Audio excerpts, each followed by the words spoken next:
I need you to tell me honestly, is it wrong to feel relieved when your father dies? Because I do. Genuinely. Completely. My father received a trust fund large enough that 3 generations of our family should never have had to work a single worried day in their lives. He's been dead for a few months now. I've been going through his finances, and what I found in those numbers, what he actually did, with 20 years and $20 million, I don't have grief for him. I have something else entirely. Everyone knew my father had a gambling problem. That sentence sounds manageable when I say it out loud. A gambling problem, the kind of thing you mention at family dinners with a small, tired sigh. The kind of thing you accept as part of who someone is. Pause ones, no one knew how bad it really was. No one, not my mother, not his advisors, not anyone around him understood the true scale of what was happening behind the version of himself he showed us. Pause ones, when he received the trust fund 20 years ago, every financial advisor in the room told him the same thing: do not liquidate.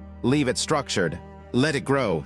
You will never need to work again, and neither will your children, and neither will their children. Pause twos, he ignored every single one of them. He liquidated everything immediately. Had it converted to cash. He needed to feel the weight of it, I think. Needed it to be real and present and his. Pause ones, and then he started spending. Properties, cars, guns, the lifestyle of a man who had decided that the money was infinite. Looking back now, that should have been the first warning. Not the spending, the certainty. The way he talked about money like it was a personal attribute rather than a finite resource. Pause twos, but the spending wasn't even the damage. The damage was the casino. Pause ones, when I started going through his accounts after his death, I am now responsible for overseeing everything. To help my mother, I found the pattern.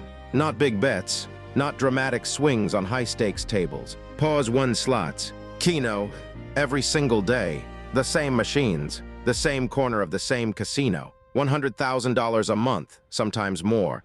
Fed into games that exist specifically because they cannot be beaten. Pause twos, that's when something hit me that I wasn't prepared for. I started doing the math. Total in, total out.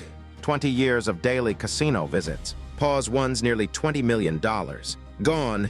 Pause twos, not gone into bad investments. Not gone into risk that didn't pay off. Gone into a machine in a casino that gave him nothing in return, except the sensation of pulling a lever. Pause one, and while he was doing this, while he was dismantling everything, he would look at me and say, "You're stupid, kid. You don't know shit about fuck." He said it with such confidence, the authority of a man who knew how the world worked. Pause one. He was losing $100,000 a month to a slot machine and lecturing me about financial intelligence. Pause twos, my mother is in great health. She has many years left to live. She spent those years being his partner, his stability, the person who made the house function while he made himself feel powerful. Pause ones, he left her nothing. Not a fraction of what he received. Not a structure, not a plan, not a provision. Zero. Pause twos, I've filed the last papers now. The accounting is done. There is nothing left to find because there is nothing left. And I keep waiting for grief to arrive. I keep waiting to feel something that resembles missing him. Pause ones, it hasn't come. What's there instead is something quieter and more disturbing than anger relief. Pause ones, the man who spent 20 years telling me I was stupid while secretly feeding our future into a machine coin by coin is gone. And the future he was still capable of damaging is now just ours.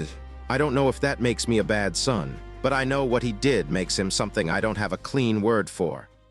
Hello, I'm Dr. Julian Reed. In many years of studying narcissistic family systems, I have encountered the pattern Ryan is describing more often than most people would believe. And I want to name it precisely. What David practiced was not simply a gambling addiction. It was what I call sovereign entitlement, the deep psychological conviction that one's resources, one's family, and one's legacy exist primarily as extensions of the self, to be consumed in service of one's own emotional needs. The immediate liquidation of the trust fund is the key diagnostic moment. Every advisor told him not to. He ignored them all, not because he had a better plan, but because structured wealth felt like a constraint. He needed the money formless and accessible. He needed to be the one deciding what happened to it in real time every day. The casino was not separate from this psychology. It was the same impulse. The slot machine gave him what the trust fund, in its structured form, could not: a daily ritual of control, of risk,